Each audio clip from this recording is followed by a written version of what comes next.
Hi உறவுகளே, இந்த கதையின் பெயர் சொல்ல மறந்த காதல். இந்த கதையின் ஆசிரியர் நான் உங்கள் ஜன்னத். இரவு நடந்த கூடலில் கார்த்திக்கும் பிரியாவும் வெகு நேரம் உறங்கினார்கள்.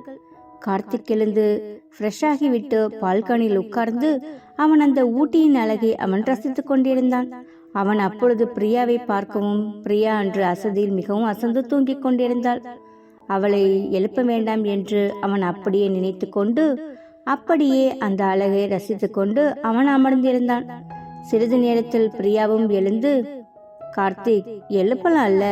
ஏன் நீங்க எழுப்பல என்று அவள் கேட்கவும், நீ நல்லா அசந்து தூங்கிட்டு இருந்தியா, அதனாலதான் உன்னை எழுப்பல. சரி, நீ இங்கேயாச்சும் கொஞ்சம் நல்லா தூங்கி எந்திரிச்சுக்கோ என்று சொல்லிதான் உன்னை அப்படியே விட்டுட்டேன் என்று சொல்லவும், அது சரி, நீங்க மட்டும் காலையில அழகை ரசிச்சிட்டு இருக்கீங்க, நான் அந்த அழகை ரசிக்க வேணாமா என்று சொல்லிவிட்டு அப்படியே பாத்ரூம் சென்று ரெஃப்ரெஷ் ஆகிவிட்டு அந்த பால்கனியில் கார்த்திக்குடன் வந்து அமர்ந்து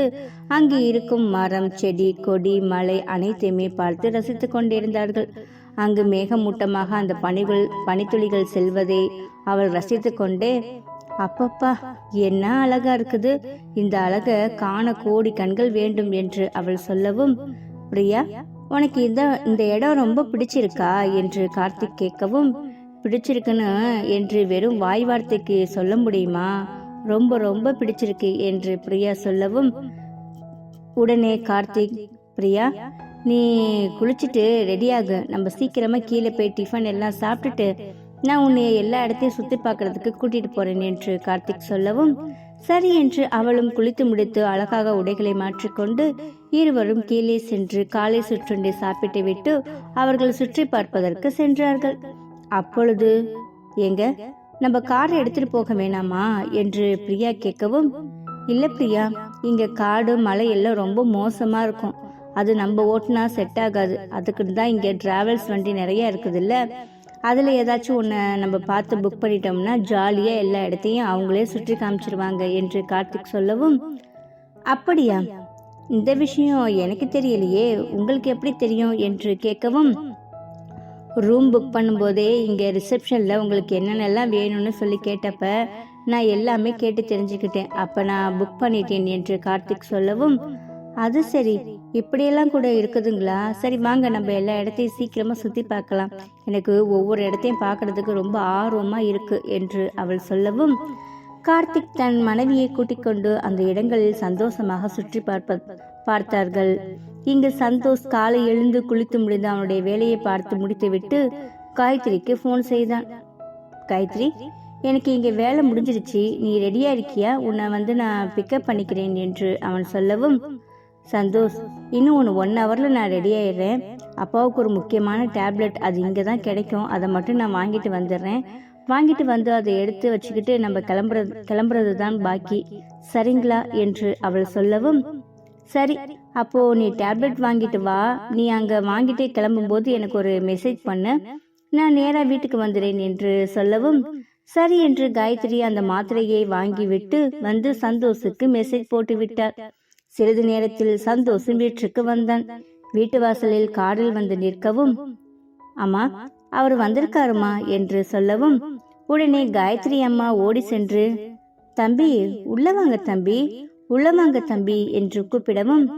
பரவாயில்ல ஆண்டி, இருக்கட்டும் நம்ம கிளம்பலாம் என்று சொல்லவும், என்ன தம்பி இவ்வளோ தூரம் வந்துட்டு வீட்டுக்குள்ள வராம போனா நல்லா இருக்குமா, நீங்க உள்ள வாங்க என்று சொல்லவும், சரி இவ்வளோ தூரம் கூப்பிடுறாங்க, நம்ம மரியாதைக்கு உள்ள உட்கார்ந்துட்டு ஒரு கிளாஸ் தண்ணி குடிச்சிட்டு கிளம்பலாம் என்று சொல்லி வீட்டுக்குள் நுழைந்து மாமாவை பார்த்து நலம் விசாரித்து விட்டு அப்படியே லக்கேஜ் அனைத்தையும் காரில் ஏற்றுக்கொண்டு அவர்கள் ஊருக்கு கிளம்புவதற்கு தயாரானார்கள். ஆன்ட்டி, அங்கிள், நீங்க கவலைப்படாதீங்க, நீங்க பார்த்து நார்மலாவே உட்காருங்க, நான் வண்டியை நார்மலா பொறுமையாவே ஓட்டிட்டு போறேன், மாமாவுக்கு எந்த விதமான டிஸ்டர்பன்ஸுமே இருக்காது என்று சொல்லவுமே, ஐயோ தம்பி இருக்கட்டும், நீங்க எப்பொழுதும் போலவே ஓட்டிட்டு போங்க, இதுக்காக எல்லாம் நீங்க மெதுவா எல்லாம் போக வேணாம், அவர் இப்ப கொஞ்சம் நல்லா தான் இருக்காரு என்றும் அந்த சளிதான் அவரால் தாங்க முடியலை என்று சொல்லவும், பரவாயில்ல ஆண்டி, நான் மாமாவுக்கு கொஞ்சம் ஸ்லோவாவே போறேன், நீங்க எப்பொழுதும் போல நார்மலா வாங்க என்று சொல்லிவிட்டு அந்த காரில் நால்வரும் பேசிக்கொண்டே சென்றார்கள். அப்பொழுது பின்னால் உட்கார்ந்திருந்த காயத்ரியும் அம்மாவும் அப்பாவும், நம்ம காயத்ரிக்கு தங்கமான மாப்பிள்ளை தான் அமைஞ்சிருக்காரு. நம்ம கூட நம்ம பொண்ணுக்கு தேடி தேடி பார்த்தா கூட இந்த மாதிரி ஒரு தங்கமான மாப்பிள்ளையை நம்ம பார்த்துருக்க முடியாது. அவள் ரொம்ப சின்ன வயசுலேருந்து கஷ்டப்பட்டுட்டா. போகிற இடத்துல நிம்மதியாகவும் அவள் சந்தோஷமாகவும் இருக்கணும் தான் எனக்கு ஆசை என்று காயத்ரி அப்பா சொல்லவும், எனக்கும் தாங்க ஒத்த பிள்ளையா இருந்து கஷ்டப்படுது என்று காயத்ரியின் அம்மாவும் அப்பாவும் சொல்லவும், என்னங்க ஒத்த பிள்ளைன்னு சொல்லிட்டோம், நம்மளுக்கு ஒரு ஆம்பளை பிள்ளை இருந்தான், அவன் எங்கே இருக்கானே தெரியல. நல்லா தான் இருந்தான், யாரையோ இழுத்துக்கிட்டு ஓடினான், நம்மளை அனாதை ஆக்கிட்டு போயிட்டான். நம்ம புள்ள மட்டும் இல்லைன்னா நம்ம இந்த நேரம் அனாதையாக தானங்க இருந்திருப்போம் என்று சொல்லவும், அந்த நேரத்தில் அவள் செஞ்சுட்டு போனதை நினச்சா எனக்குமே ரொம்ப கஷ்டமாக தான் இருக்குது. இந்த பொம்பளை பிள்ளை மட்டும் நம்மக்கிட்ட இல்லைன்னா நம்ம இந்த நேரம் எந்த இடத்துல நின்று பிச்சை எடுத்துகிட்டு இருப்போன்னு கூட நம்மளால் நினச்சி கூட பார்க்க முடியலை என்று அவர்கள் இருவரும் பழைய நினைவுகளை பற்றி பேசிக்கொண்டே வந்தார்கள். ஏங்க, இப்போ நம்ம பொண்ணுக்கு கல்யாணம் நடக்க போகுது, இந்த நேரத்தில் அதை பற்றி பேசி மனசை கஷ்டப்படுத்திக்க வேணாம், இதோட இந்த பேச்சை விட்டுருங்க என்று சொல்லி காயத்ரி அம்மா சொல்லவும், ஆமாம் மாப்பிள்ளை வேற முன்னாடி உட்கார்ந்துருக்கார், அவர் காதில் எதுவும் விழுந்துட போகுது, நம்ம இப்படி பேசுறதை இதோட விட்டுட்டு நம்ம பாட்டுக்கு அமைதியாக போகலாம் என்று சொல்லவும், இங்கு இவர்கள் இப்படி பேசிக்கொண்டு வந்தார்கள். முன்னாடி சந்தோஷும் காயத்ரியும் அவளுடைய பழைய விஷயங்களை பேசிக்கொண்டே வரவும், சந்தோஷ், எனக்கு ஏதோ தலைவலிக்கிற மாதிரி இருக்கு, 2 நாளா ஒரே அலைச்சலாம், இப்ப திடீர்னு இந்த கார் ஏசில வந்து உட்காரவுமே எனக்கு ஒரு மாதிரியா இருக்கு, எங்கேயாவது நிப்பாட்டுறீங்களா, நம்ம ஒரு சூடா ஒரு காஃபி குடிச்சிட்டு போகலாம் என்று காயத்ரி கேட்கவும், நான் நினச்சிக்கிட்டே இருந்தேன் காயத்ரி, நீயே சொல்லிட்ட, ஆன்ட்டி அங்கிள் நம்ம காஃபி குடிக்கலாமா என்று சொல்லி கேட்கவும், தம்பி ஃபஸ்ட்டு அதை வாங்கி கொடுங்க, எனக்கே கேட்கணும் போல தான் இருந்துச்சு, நீங்கள் வண்டியை நிப்பாட்டிட்டு அந்த காப்பியை வாங்கி கொடுத்துட்டு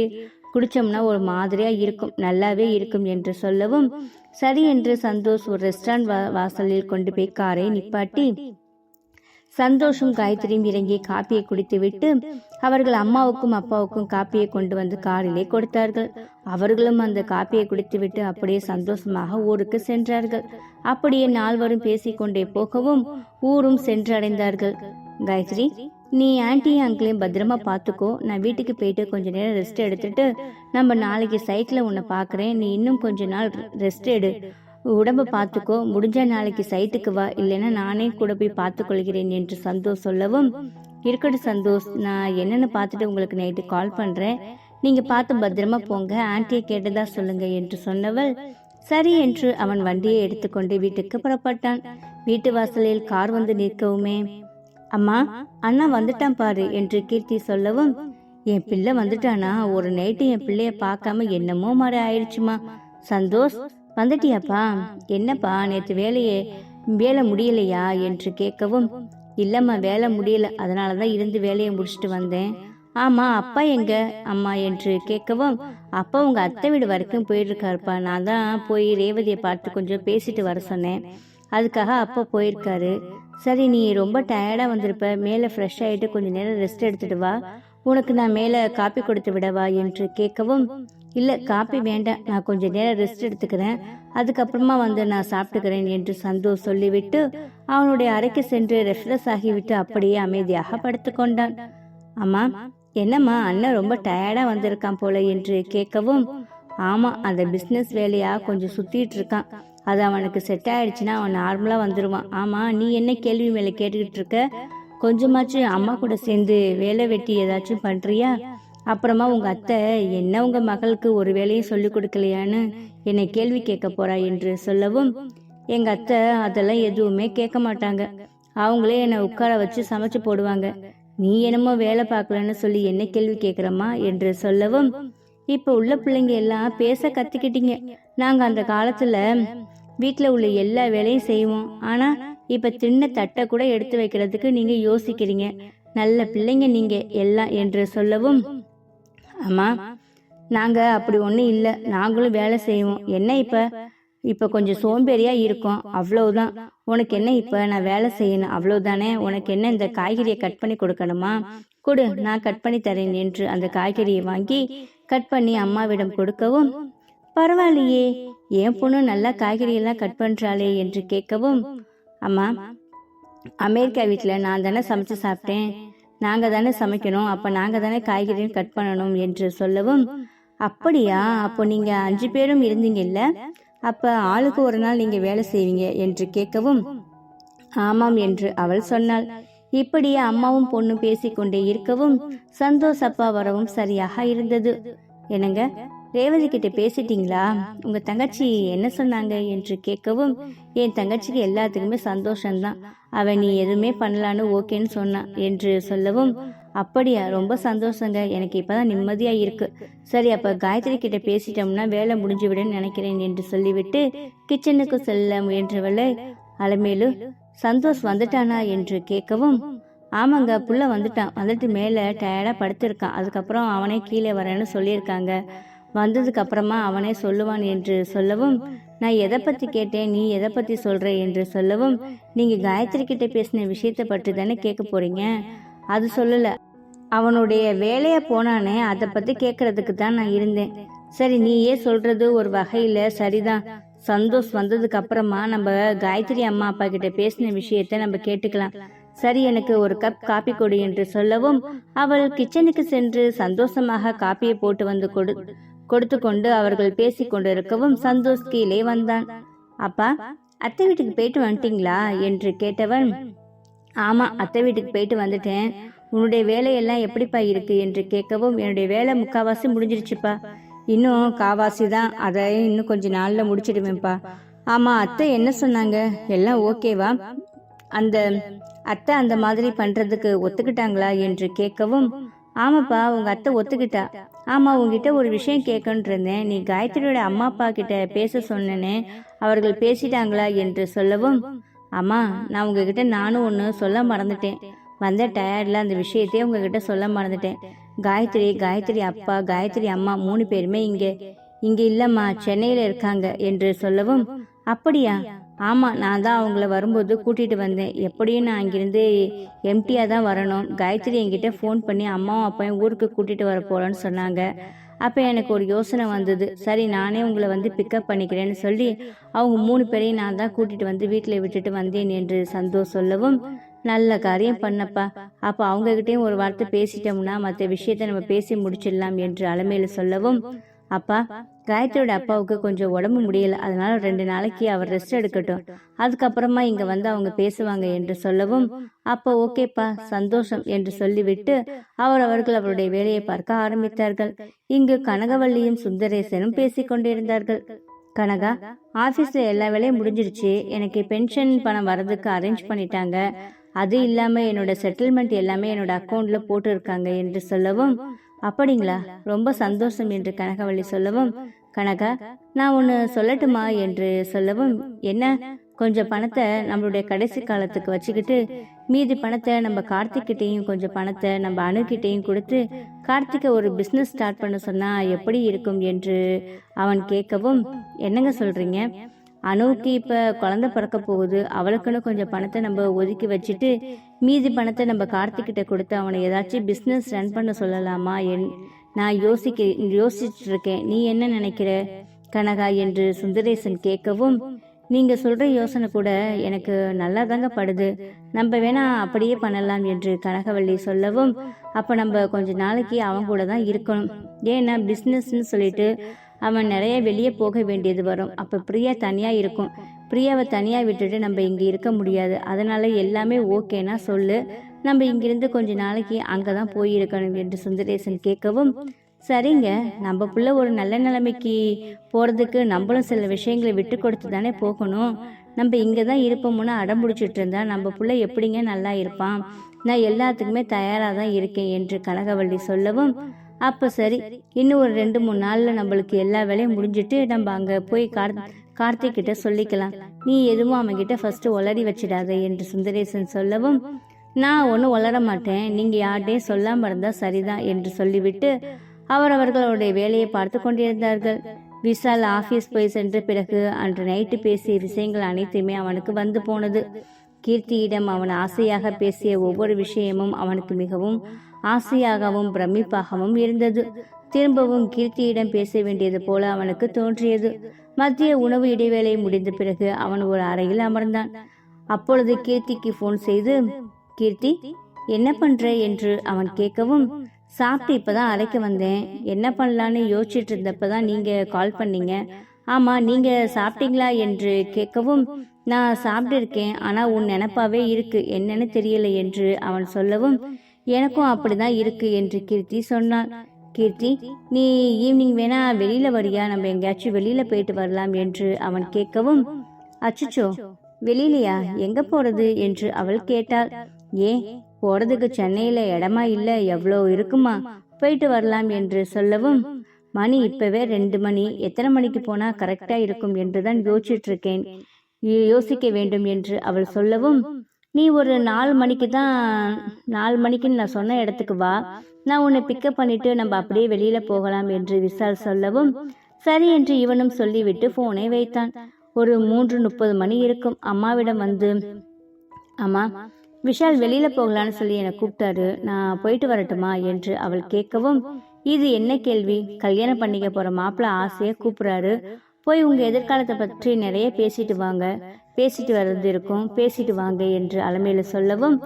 அது சரி என்று சொல்லிக்கொண்டே சந்தோஷ் அப்பா உள்ளே வந்தார். என்னப்பா, உங்களுக்கு நான் போறதுல விருப்பம் இல்லையா என்று கேட்கவும், நான் அப்படி சொல்வேனம்மா, சந்தோஷமா நீ போயிட்டு வா,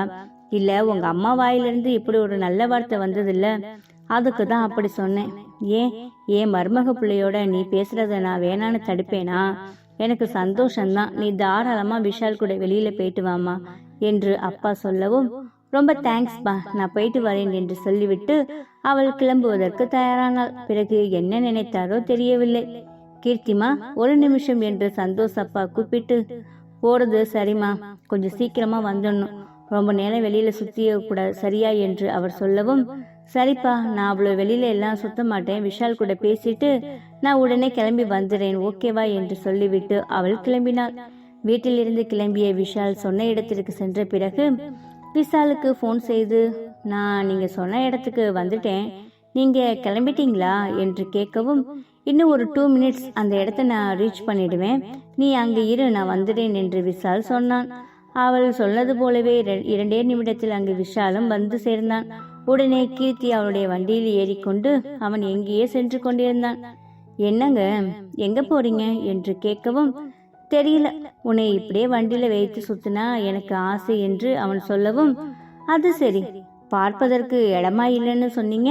இப்ப என்னன்னா இப்படி வண்டியிலேயே சுத்தலாம்னு சொல்றீங்க, எனக்கு ஓகே தான்ப்பா என்று அவள் சொல்லவும்,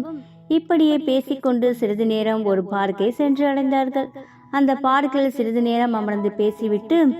பிறகு அங்கிருந்து கிளம்பலாம் என்று முடிவு செய்தார்கள். அப்பொழுது விஷால் கீர்த்தியின் கையை பிடித்து, கீர்த்தி, எனக்கு இன்னைக்கு ரொம்ப சந்தோஷமா இருக்கு, நான் கூப்பிடவுமே நீ வந்துட்ட, எங்க நான் கூப்பிட்டதுமே அதெல்லாம் கல்யாணத்துக்கு முன்னாடி வர முடியாதுன்னு சொல்லிடுவியோன்னு நினைச்சிட்டு இருந்தேன், ஆனா பரவாயில்ல, நான் கூப்பிட்டதுமே என்னை நம்பி வந்துட்டேன் என்று விஷால் சொல்லவும், என்ன விஷால், நீங்க என்னோட அத்தை பையன், என்ன நீங்க ஏதாச்சும் பண்ணவா போறீங்க, பேசுறதுக்கு தானே கூப்பிட்டீங்க,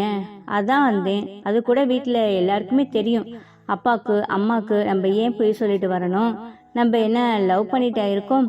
இன்னும் கொஞ்ச நாள்ல நம்ம கல்யாணம் ஆக போகுது,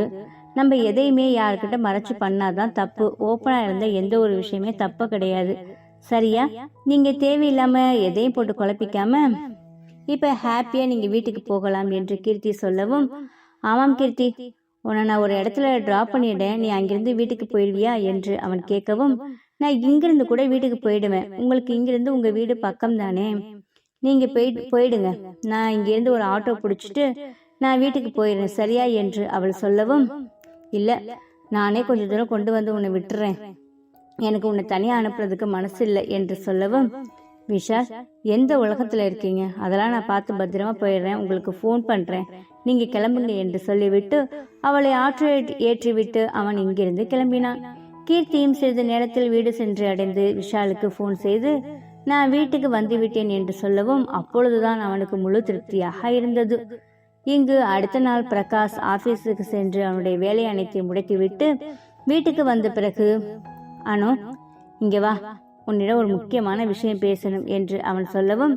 என்னங்க, என்ன முக்கியமான விஷயம் என்று அவள் கேட்கவும், இல்ல, நம்ம பிசினஸ்ல இப்ப புதுசா ஒரு டெண்டர் நம்ம எடுக்கலாம்னு என்னன்னு இருக்கேன், எனக்கு ஒரே யோசனையா இருக்கு, அதான் உன்கிட்ட ஒரு வார்த்தை கலந்து பேசினா நீ எனக்கு ஏதாச்சும் ஒரு ஐடியா கொடுப்பா என்று அந்த டெண்டருக்கு உள்ள விஷயங்கள் அனைத்தையுமே அணுவிடம் சொல்லவும்,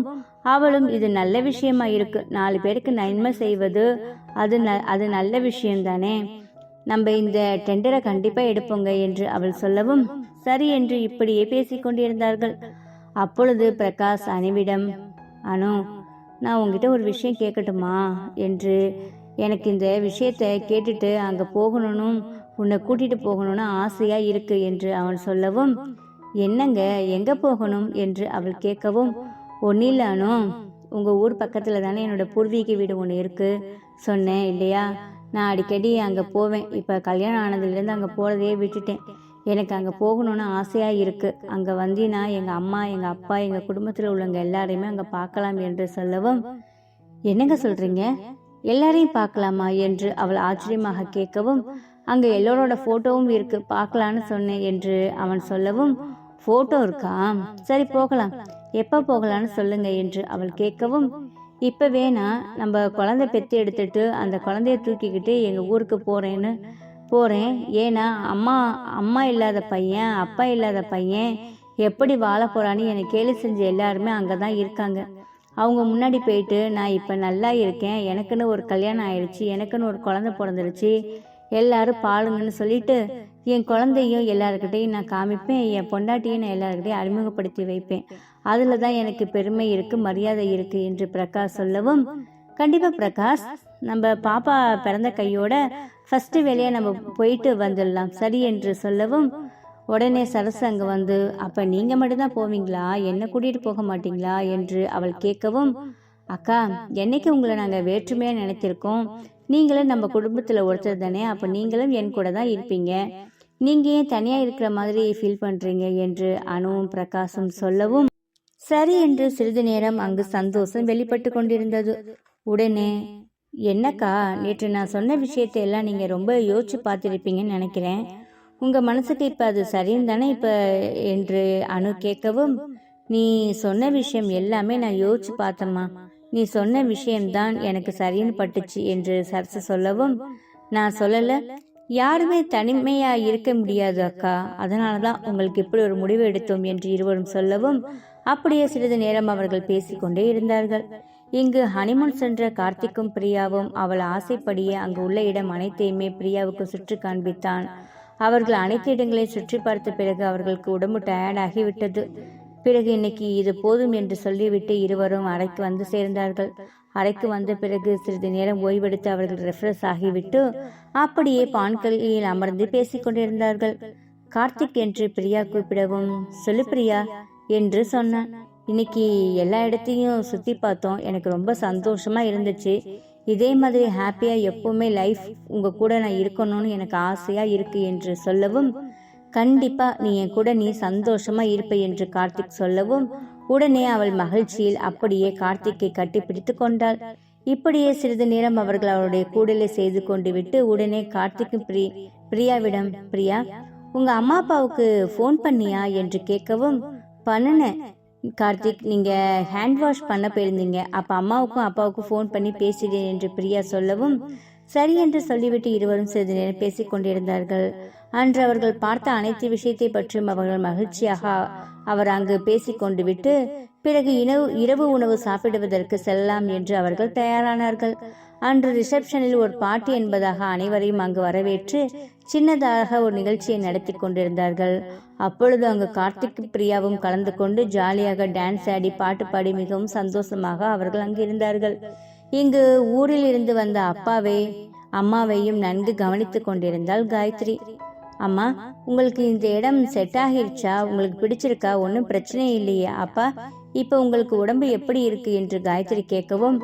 என்னமோ ஊர்ல இருந்ததை விட இங்க எனக்கு கொஞ்சம் காத்தோட்டமா கொஞ்சம் பெட்டராகவும் இருக்கு, இப்ப கொஞ்சம் நல்லா மூச்சு விடுற மாதிரி எனக்கு தோணுதுமா என்று சொல்லவும், அப்ப அந்த வீடு நம்மளோட ஏதோ காத்தோட்டம் பத்தாதுன்னு நினைக்கிறேன்ப்பா, சீக்கிரமா அந்த வீட்டை நான் கொஞ்சம் சரி பண்றதுக்கு பாக்குறேன் என்று காயத்ரி சொல்லவும், உடனே அம்மா, அதெல்லாம் வேணாம், அதெல்லாம் அப்படியே இருக்கட்டும், இப்போ உனக்கு கல்யாணம் பண்றதுக்கு வேற பேசிட்டு இருக்கோம், நாளைக்கு சம்மந்தி வீட்டுக்கு போகணும், நம்ம இங்க வந்துட்டு போகாம இருக்கிறது நல்ல முறையா இருக்காது, அதனால் நீ அந்த தம்பிக்கு சொல்லிடுமா, நம்ம நாளைக்கு அவங்க வீட்டுக்கு போயிட்டு வந்துடலாம் என்று காயத்ரி அம்மா சொல்லவும், சரிம்மா நான் சந்தோஷ் கிட்ட பேசுகிறேன் என்று சொல்லிவிட்டு காயத்ரி அறைக்கு சென்று பிறகு சந்தோஷுக்கு ஃபோன் செய்து, ஹலோ சந்தோஷ், என்ன பண்ணுறீங்க என்று காயத்ரி கேட்கவும், அமைதியாக உட்கார்ந்துருக்கேன், உனக்கு தான் ஃபோன் பண்ணலான்னு இருந்தேன், நீ ஃபோன் பண்ணிட்டே என்று சொல்லவும், காயத்ரி என்ன இப்போ கால் பண்ணியிருக்க என்று சந்தோஷ் கேட்கவும், ஒன்றும் இல்லை, நாளைக்கு அப்பாவும் அம்மாவும் வீட்டுக்கு வரேன்னு சொல்லியிருக்காங்க, அதான் உங்ககிட்ட இன்ஃபார்ம் பண்ணலான்னு சொல்லி கால் பண்ணேன் என்று சொல்லவும், ரொம்ப சந்தோஷம், சீக்கிரமாக என்னுடைய மாமனார் மாமியாரையும் கூட்டிகிட்டு வந்து எங்கள் அம்மா அப்பா கிட்ட பேசு, அப்போ தான் சீக்கிரமாக நமக்கு கல்யாணம் பண்ணுறதுக்கு ஏற்பாடு பண்ணுவாங்க. எத்தனை நாளைக்கு நீ அங்கேயும் நான் இங்கேயும் இப்படியே ஃபோனில் பேசி கொண்டிருக்கிறது என்று சந்தோஷ் கேட்கவும், அது சரி, என்னமோ நம்ம லவ் பண்ணி வருஷ கணக்கான மாதிரி நம்ம வீட்டில் கல்யாணம் பண்ணி வைக்க ரொம்ப நாள் கடத்துகிற மாதிரி இல்லை நீங்கள் பேசுகிறீங்க. ஜஸ்ட் 2 months தான் ஆகுது, அதுக்குள்ளாட்டியும் உங்களுக்கு என்னமோ ஒரு யுகம் ஆன மாதிரி ரொம்ப ஃபீல் பண்ணுறீங்க என்று அவள் கேட்கவும், நான் சும்மா உன்னை கலாய்ச்சேன் காயத்ரி, சரி நான் அம்மா கிட்டையும் அப்பா கிட்டையும் இன்ஃபார்ம் பண்ணிடுறேன், மாமாவுக்கு இப்போ உடம்பு எப்படி இருக்கு என்று கேட்கவும், அப்பாவுக்கு இங்கே கொஞ்சம் ஈஸியாக மூச்சு விடுற மாதிரி ஆகுதுன்னு ரொம்ப சொல்லி ஃபீல் பண்ணுறாரு, அப்போ அவங்க வீடு தான் சரியில்லை, வீடு தான் சந்தோஷ், நம்ம கொஞ்சம் அப்பாவுக்கு ரெடி பண்ணி கொடுக்கணும் என்று காயத்ரி சொல்லவும், கவலைப்படாத காயத்ரி, நம்ம ஒன்று பண்ணலாம், மாமாவையும் அத்தையும் கொஞ்ச நாள் இங்கே இருக்க சொல்லு, நம்ம போயிட்டு என்னுடைய ஃப்ரெண்டை வச்சு அந்த வீட்டை கொஞ்சம் ரெடி பண்ணிட்டு வரலாம் என்று சொல்லி கேட்கவும், சரி அப்போ நீங்கள் சொன்ன மாதிரி செஞ்சிடலாம் என்று சொல்லவும், சரி ஒரு 2 நாள் நம்மளுக்கு எந்த ஒர்க்குமே இல்லை, சைட்லேயும் கொஞ்சம் வேலை கிடையாது, நம்ம நாளைக்கு அப்பாவையும் அம்மாவையும் கூட்டிகிட்டு வந்து இங்கே பேசிட்டு இங்கே எல்லாத்தையும் நல்ல விதமாக முடிச்சுட்டு நம்ம 2 பேரும் அங்கே போயிட்டு என் ஃப்ரெண்டை வச்சு அங்கே உள்ள வேலையை கொஞ்சம் முடிச்சுட்டு வந்துடலாம் என்று கேட்கவும், சரிங்க அப்படியே பண்ணலாம், அப்பா அம்மா கிட்ட நான் வீட்டை தான் ரெடி பண்ண போகிறேன்னு சொன்னேன், அவங்க இப்போ உன் கல்யாணம் இருக்குது எதுக்கு தேவையில்லாத செலவுன்னு கேட்பாங்க, அவங்கக்கிட்ட நம்ம எதுவுமே சொல்ல வேணாம், அவங்களுக்கு சர்ப்ரைஸாக வீட்டை ரெடி பண்ணி கொடுக்கலாம் என்று அவள் சொல்லவும், சரி என்று அவனும் சொல்லிவிட்டு அப்படியே சிறிது நேரம் பேசிவிட்டு அவர்கள் ஃபோனை வைத்தார்கள். காயத்ரி ஃபோனை வைத்த பிறகு கீழே சென்ற சந்தோஷ், அம்மா அம்மா என்று கூப்பிட்டான். அன்னைக்கு தான் சொன்னேன் ஏலம் போடாதாண்டாண்டு, இப்போவும் மறுபடியும் ஏலம் போட்டுட்டே வரான், என்னப்பா சந்தோஷ் என்று அம்மா கேட்கவும், காயத்ரி இப்போதான் ஃபோன் பண்ணாங்க, நாளைக்கு காயத்ரியோட அம்மாவும் அப்பாவும் இங்கே பேச வராங்களாம் என்று சொல்லவும், அப்படியா, ரொம்ப சந்தோஷப்பா, நான் கூட உங்ககிட்ட கேட்கணும்னு நினச்சிட்டே இருந்தேன், நீயே வந்து சொல்லிட்ட, ரொம்ப சந்தோஷம், ஏன்னா உங்கள் அப்பா போய் உங்கள் அத்தையை வீட்டில் பேசிட்டு வந்துட்டாங்க, இவங்களும் வந்து பேசிட்டாங்கன்னா நம்ம உங்கள் 2 பேருக்கும் எப்போ உப்பு தாம்பலம் மாத்துறதுன்னு சொல்லிட்டு முடிவு பண்ணிடலாம் என்று அவள் சொல்லவும், சரிம்மா அந்த விஷயத்தை சொல்கிறதுக்கு தான் வந்தேன், நான் கொஞ்சம் வெளியில் போயிட்டு வரேன் என்று சொல்லிவிட்டு சந்தோஷ் வெளியே கிளம்பினான். சந்தோஷ் வெளியே கிளம்பிய பிறகு இங்கே அலமேலு சந்தோஷம் அப்பாவும் பேசி கொண்டிருந்தார்கள். ஏங்க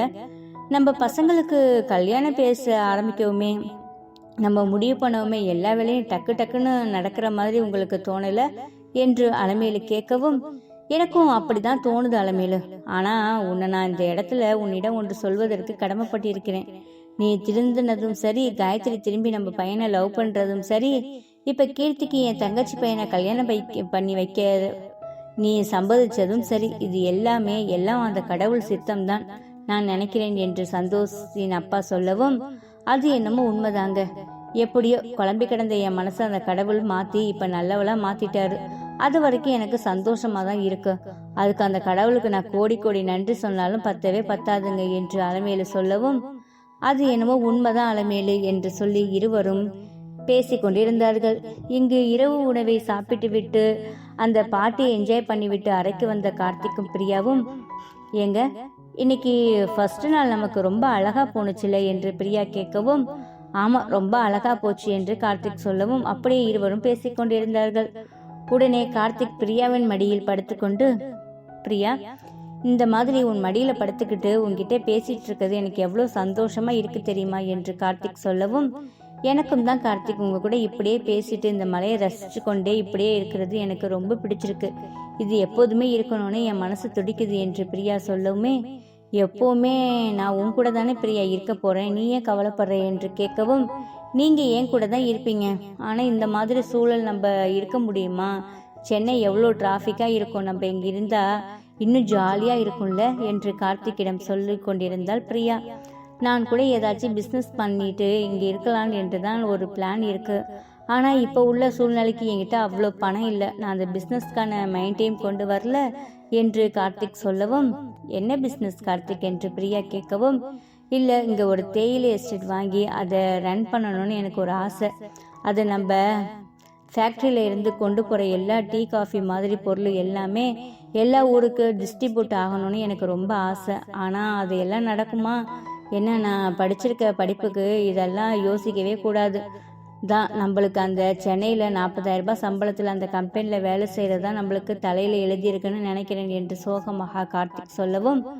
கார்த்திக் இந்த பிஸ்னஸ் பண்ணுறதுக்கு எவ்வளோ செலவாகும், நீங்கள் ஏதாச்சும் பிளான் வச்சுருக்கீங்களா என்று அவள் கேட்கவும், பிளானிங் எல்லாம் நல்லா தான் இருக்குது, ஆனால் அதுக்கான பணம் மட்டும் இல்லையே என்று கார்த்திக் சொல்லவும், உடனே பிரியா, நான் வேணா நம்ம கல்யாணத்துக்கு போட்ட ஜுவல்ஸ் அப்புறம் அப்பா அம்மா கிட்ட கேட்டு வேணா கொஞ்சம் பணம் வாங்கி தரட்டுமா, மாமாவும் கொஞ்சம் வச்சிருப்பாங்க, எப்படியும் நீங்கள் கேட்டால் கொடுப்பாங்க என்று பிரியா சொல்லவும், பிரியா இப்போதான் கல்யாணம் ஆயிருக்கு, அதுக்குள்ளாட்டி உன்னுடைய நகையெல்லாம் கொடுக்குறேன் என்று அப்படியெல்லாம் சொல்லாத, அதுக்கு இப்பெல்லாம் அவசியம் இல்லை, இன்னும் கொஞ்ச நாள் போகட்டும், நம்ம அப்புறமா பார்த்துக்கலாம், நீ அதை பற்றி யோசிக்காத என்று சொல்லவும், உடனே மடியில் படுத்திருந்த கார்த்திக்கை அவள் பார்த்து, என் செல்ல புருஷன் ஒரு பிஸ்னஸ் பண்ணணும்னு நினைக்கிறாரு, அதுக்கு மனைவி நான் தானே பக்கபலமாக அவங்க கூட நிற்கணும் என்று பிரியா சொல்லவும், அது என்னமோ உண்மைதான், நீ தான் என் கூட பக்கபலமாக இருக்கணும், அதுக்கு இன்னும் கொஞ்ச நாள் போகட்டும் என்று அவளை தன் பக்கம் அழைத்து அப்படி அவளுடைய இதழில் முத்தமிட்டான். அந்த முத்தத்தை அவள் வாங்கி கொண்டே இருவரும் அப்படியே அவர்கள் ரசித்து பேசிக்கொண்டு அவர்களுடைய காமலிலேயே ஆரம்பித்தார்கள். எதிர்பாராமல் கிடைத்த முத்தத்தை நினைத்து அன்று பிரியா மிகவும் சந்தோஷமாகிவிட்டு இப்படியே அவருடைய 2வது நாளான ஹனிமூனை மிகவும் நல்லபடியாக கொண்டாடி கொண்டிருந்தார்கள். அனுவும் பிரகாசும் தனது குழந்தையை பார்ப்பதற்காக அவர்கள் ஆர்வமாக இருக்கிறார்கள். இங்கு காயத்ரியின் அப்பாவும் அம்மாவும் சென்னைக்கு வந்த பிறகு இங்கு அவர்கள் நலமாக இருப்பதை நினைத்து காயத்ரி மிகவும் சந்தோஷம் அடைகிறார். தனது பசங்களுடைய திருமணம் வெகு சீக்கிரமாக நடைபெறப் போகிறது என்று அலமேலு சந்தோஷ் அப்பாவும் இங்கு பேசி மகிழ்ந்து கொண்டிருக்கிறார்கள். அதே போல நிச்சயத்திற்கு பதிலாக உப்பு தாம்பலம் மாற்றலாம் என்று இவர்கள் எடுத்த முடிவு அனைவருமே ஏற்றுக்கொள்ளவுமே அவர்களுக்கு மிகவும் சந்தோஷமாகிவிட்டது. கீர்த்தியும் விஷாலும் ஒருவரை ஒருவர் நல்லபடியாக புரிந்து அவர்களுடைய கல்யாண வாழ்க்கை புரிதலுடன் நடத்துவதற்கு அவர்கள் தயாராகிவிட்டார்கள். இங்கு ஹனிமூன் சென்ற கார்த்திக்கு பிரியாவும் தன் ஒரு பிசினஸ் பண்ண வேண்டும் என்று கார்த்திக்கின் எண்ணத்தை மதித்து அவனுக்கு உதவுவதற்கு பிரியா முன்வரவும், இப்பொழுது எதுவும் வேணாம், பிறகு பார்த்து கொள்ளலாம் என்று சொல்லவும் அவர்கள் அப்படியே சந்தோஷத்தில் அவருடைய ஹனிமூனை சந்தோஷமாக கொண்டாடி கொண்டிருக்கிறார்கள். இப்படியே ஒவ்வொருவரும் ஒவ்வொரு எதிர்பார்ப்பை எதிர்கொண்டு அந்த எதிர்பார்ப்பை நல்லபடியாக நடத்த வேண்டும் என்று அவர்கள் அனைவருடைய ஆசையும் நிறைவேறுமா? இது எல்லாத்தையுமே நம்ம பொறுத்திருந்து தான் பார்க்கணும். எப்போ தெரியுமா? நெக்ஸ்ட் எபிசோடில். இந்த கதை உங்களுக்கு பிடிச்சிருந்துச்சுன்னா இந்த கதைக்கு ஒரு லைக் அண்ட் ஷேர் கொடுத்துட்டு மறக்காமல் நம்மளுடைய சேனலை நீங்கள் சப்ஸ்கிரைப் பண்ணிக்கோங்க. இந்த கதையோட நெக்ஸ்ட் எபிசோட் நாளைக்கு பார்க்கலாம். தேங்க்யூ.